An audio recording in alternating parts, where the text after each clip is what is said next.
Welcome back. It's the conversation on Morning Spring, and today we are going to be looking at the state of the nation, looking through different talking points. A lot has happened in the country in the past few weeks, from the end bad governance protests to stakeholders calling for a new constitution, sabotage of the Dangote refinery within the oil industry, and also the insecurity in the country seem not to be declining. We have had quite a number of incidents recorded in the northern, especially in the northern part of Nigeria.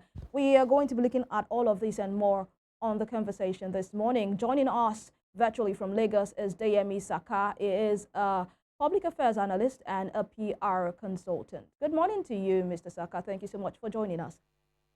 Good morning, Evelyn. It's nice to be here after the banishment. Yeah. All right, you had to bring that on, but nobody banished you, really. We did not banish you. At We, all. we can't do that, really, but it's always a pleasure to have you on board. Like, it's nice to be back on set. It's nice to be back with you guys. All right, so Thank you. let's I just always love the conversation. go ahead, please. I said I always love the conversation. Oh, okay, all right. So let's just get right to the conversation at this time.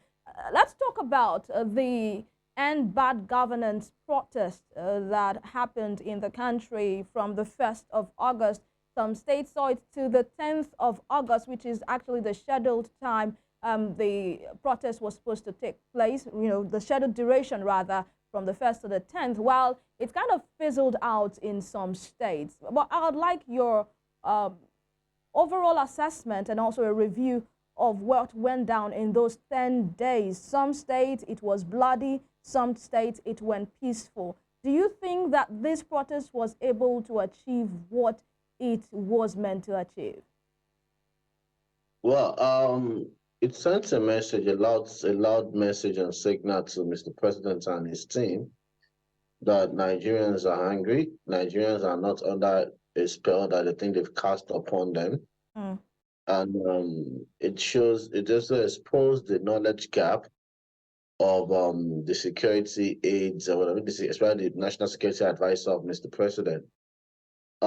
It also exposed the narrow-mindedness of the kitchen cabinet of Mr. President. mm, It's also exposed the limited knowledge and exposure of Mr. President and his team about Nigeria.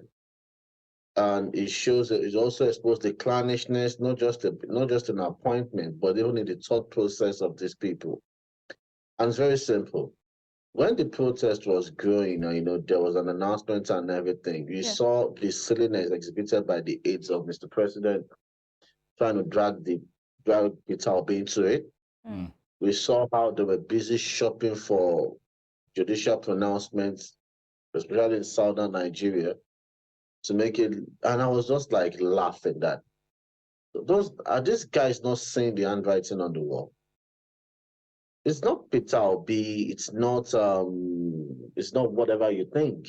The bulk of probably where the fear or fears of the presidency should be is from northern Nigeria, and I was proved right. And secondly, it's I don't know who kept advising them. The template that they've always been using in Lagos, go back to your state, go and demonstrate in your state, go and they even imported it to Abuja, where they gathered some people that called themselves indigenous people of Abuja, saying they should not protest, that they are the owner of the land. I'm not wondering, do those guys read the Gazette about FCT? That Nigerians own FCT, and every Nigerian is entitled to a plot of land in Abuja. So you look at all this, and it shows you that, well, these people don't. They're just concentrated, and they're just good in politics, or politics are not in governance.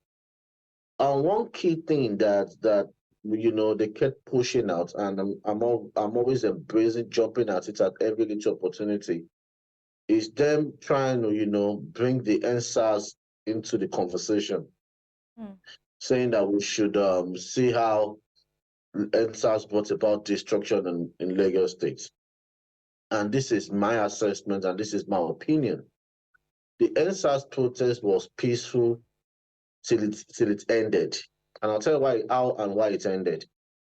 we saw during the protest how loyalists, sympathizers, thugs, sympathetic to the cause of the government of the day or the party of the day, tried everything possible to disrupt, to attack peaceful protesters in Lagos State. Because the Lagos State is always their case study, and were said as the epicenter of the protest.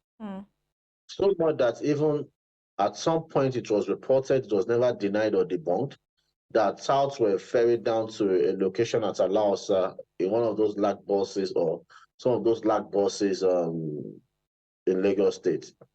A guy was duly, appropriately, promptly identified. The guy brandishing machete, trying to attack protesters. His name is Osha. Till tomorrow, because I don't think they want to do anything about it. The guy has not been invited, questioned, or anything for either civil disobedience, destruction of public peace, and what have you. None. We still have protesters languishing in jail, or so-called organizers of NSAS in jail, while the guy that was seen in the center of violence is still walking free. So the NSAS protest was peaceful, and the NSAS protest ended when the activation of the curfew as proclaimed by Governor Babajide Sanwo-Olu of Lagos State kicked in. The curfew that he proclaimed in his wisdom, otherwise wisdom, either of the two, that brought to the, so in a bid to activate or probably enforce that curfew, the protest ended. What happened afterwards cannot be said, and anybody of an IQ of my average of 4.5 will not even blame the carnage in Lagos State on the protesters. So, having said that, I've always been apprehensive. I've always had my doubts about responses and response of government to protest. We saw videos, footages, and how the protesters, captured by protesters, how touts, obviously, I can never organize a protest and I'll be doing organizing touts come and disrupt it.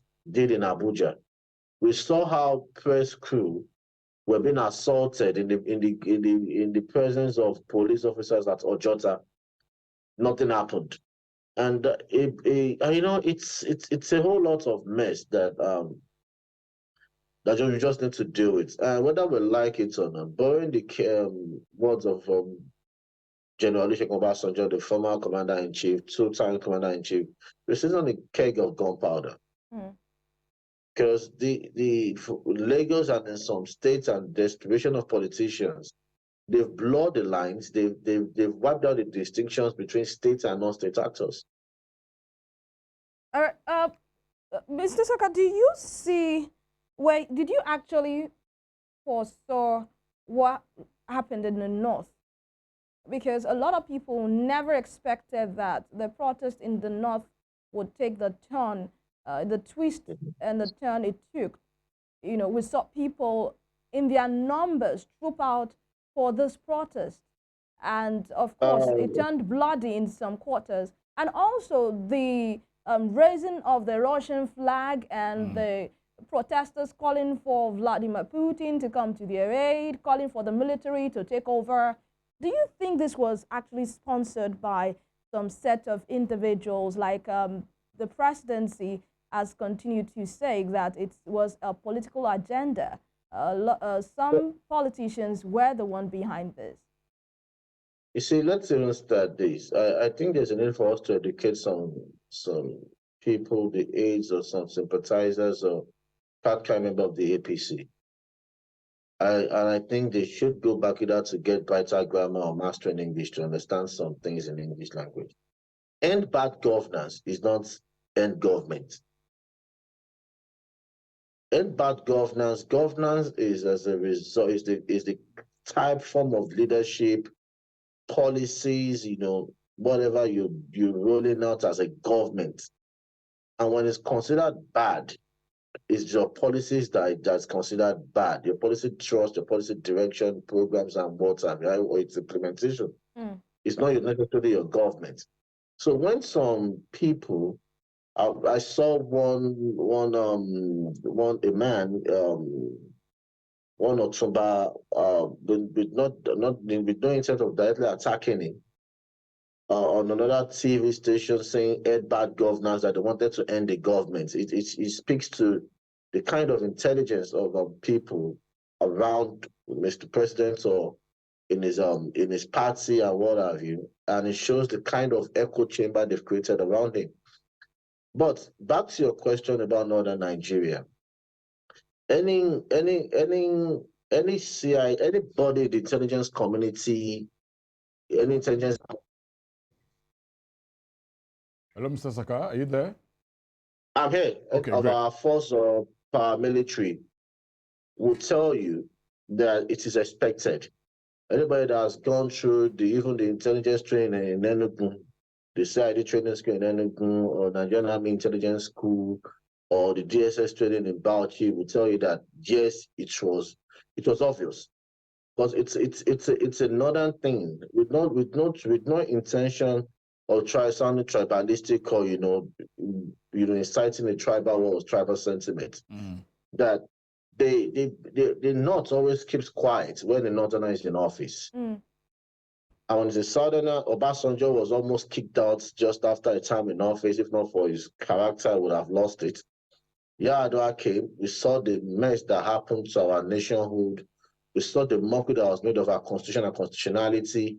We saw a lot of silly attempts and permutations and testing of waters of our polity, all because it was a northerner in power. Jonathan came, every indices was seen as bad governance. Every indicator was classified as bad governance. And then Muhammadu Buhari came, and in the interest of Muhammadu Buhari, protest was around. And Tinubu came, not Tinubu that has never done anything differently from Buhari, and all of a sudden you guys are clamoring for bad governance. You are the one that now you can identify bad governance.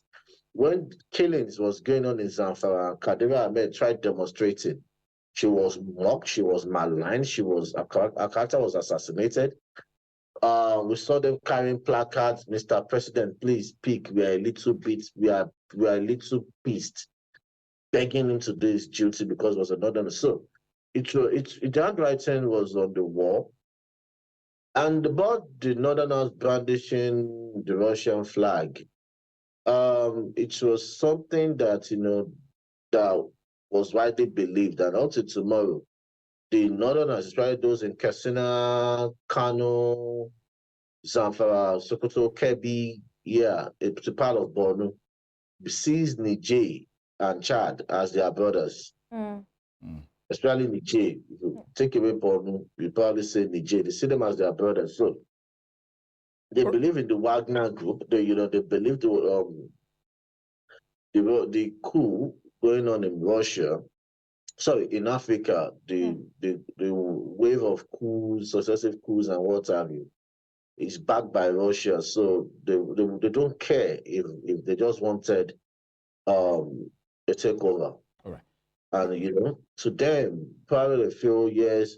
And also it's also a misplaced, orientation that they believe that the military is theirs, or the military would want to truncate democracy. And I'll still blame Mr. President. I'll blame his national security advisor for not being smart enough to be preemptive. You had a fatal ground in Kano. There's the Emirate Tourism in Kano. That you have a recipe for disaster, a violent demonstration. You have Zamfara, where the governor is where the bandits is claiming that is supporting the government, the state government, to fight bandits. Playing victim mentality. That was a very recipe for disaster. And Zamfara is close to Sokoto, is close to Zamfara. So you probably want to blame. And Kaduna has always been, another place for violent protest. The northern southern Kaduna thing is always there. Even in Kaduna metropolis, you have the north and south, the demarcation that is not physical, but is there in everybody's mind. So it shows you that these people are not even aware, or probably don't know Nigeria as they claim. Because if your emphasis is on the northern Nigeria, on the southern part of the country, and it was relatively peaceful, to the northern part that you're so scared of moving against, or probably you felt there was not going to be anything, it shows that they don't know anything about Nigeria. Right, Mr. Deyemi, let's, because of the want of time here, I will just ask this two-in-one question so that we can move to other topics quickly here. For you, it's your decision, it's your opinion. Who would you say were the biggest winners of this protest that erupted in Nigeria? Government or the protesters? And was it beneficial in any way? The protesters, because it probably should put the government on its toes.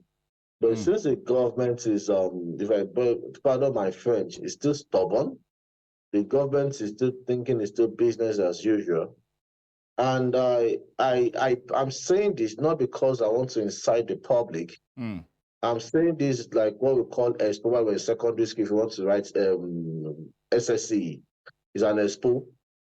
That what they've done as a government is to push forward the doomsday, because there might just be a protest that will be so uncoordinated, that will be so spontaneous, that will consume not just the government, but everybody.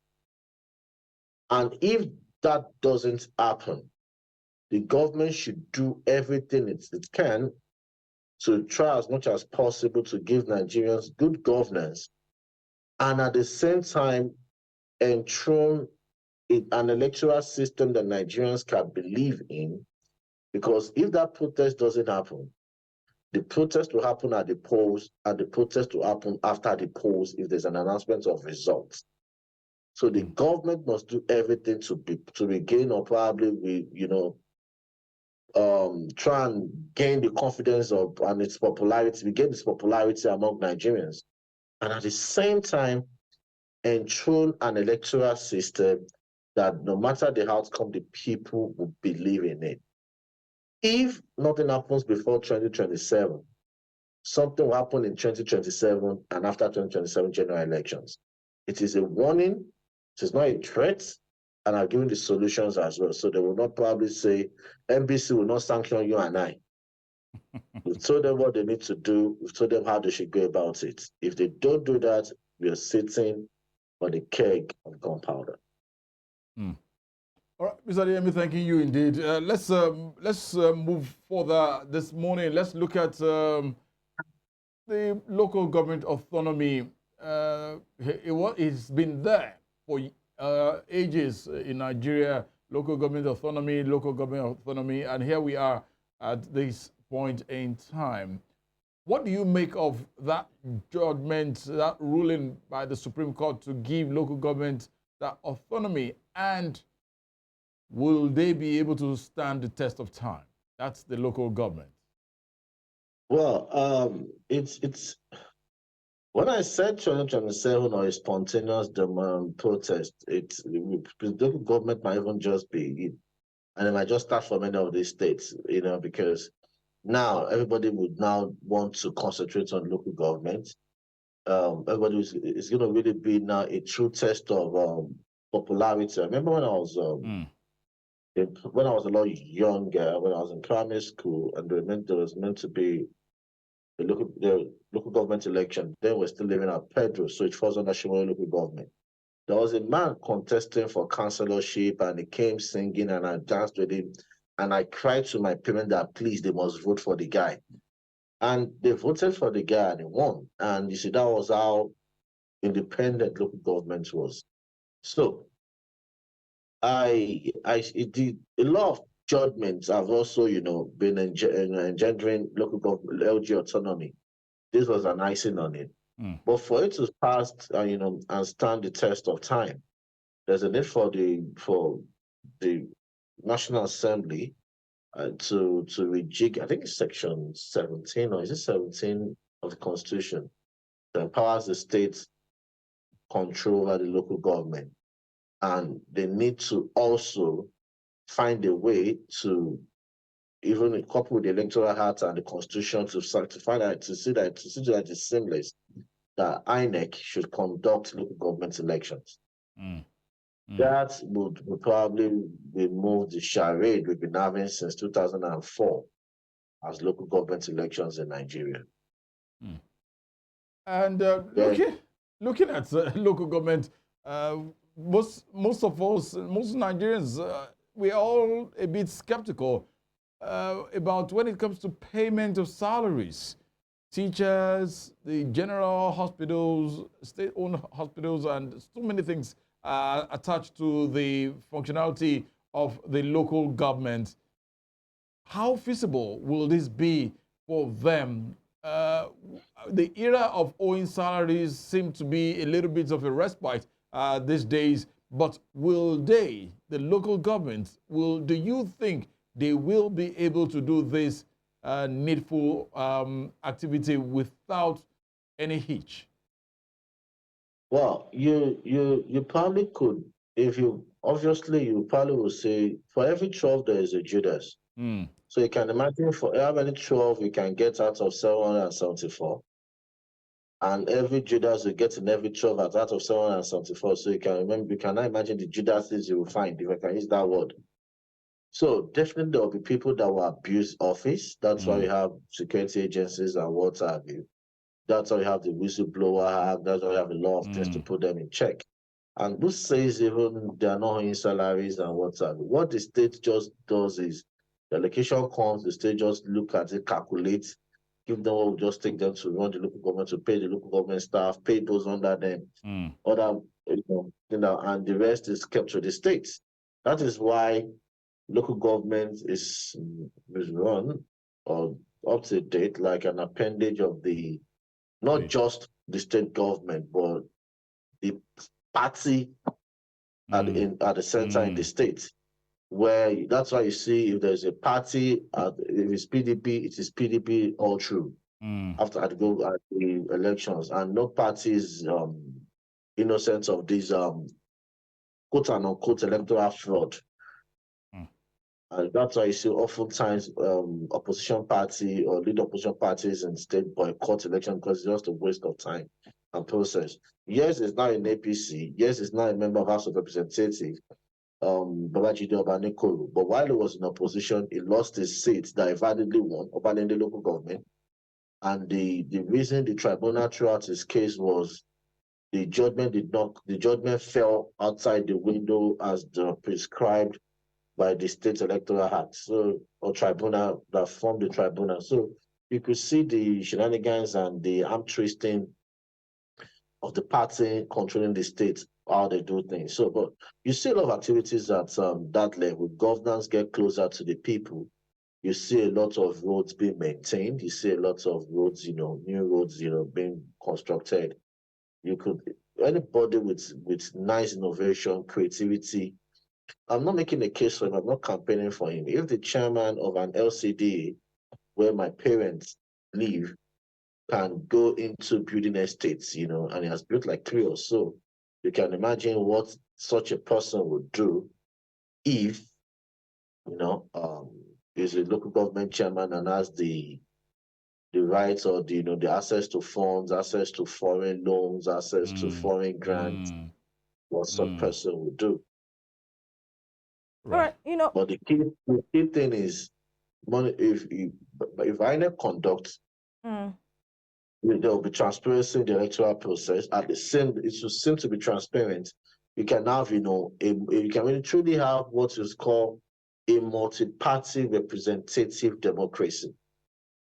But then, Mr. Saka, is this not going to be counterproductive if we want the local government to be autonomous and we want the state also to be kind of autonomous? Why should the federal government be the one to conduct elections for the local? Well, when the local governments are appendages of the state government, it's in the constitution.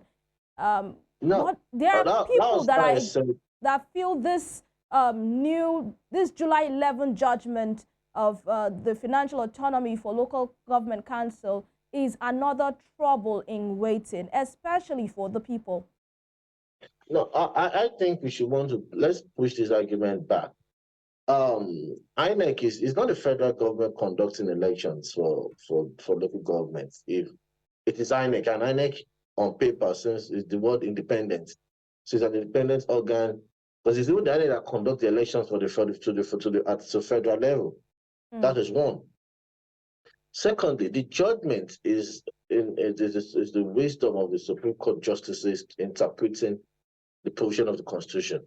Because just like this, why can't the federal government to use the true Revenue Mobilization and Fiscal Commission now just start handing out stipends to state governments? Okay, use this to do projects and execute projects and pay salaries that the state is doing to local government.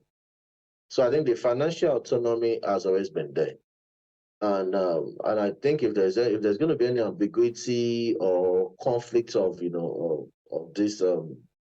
of these pronouncements and constitutional provisions, the National Assembly, as a matter of urgency, because every National Assembly sets up a constitutional review committee, should put this in this committee, make it a top priority, and clear any ambiguity and contradiction, and we can move forward as a country.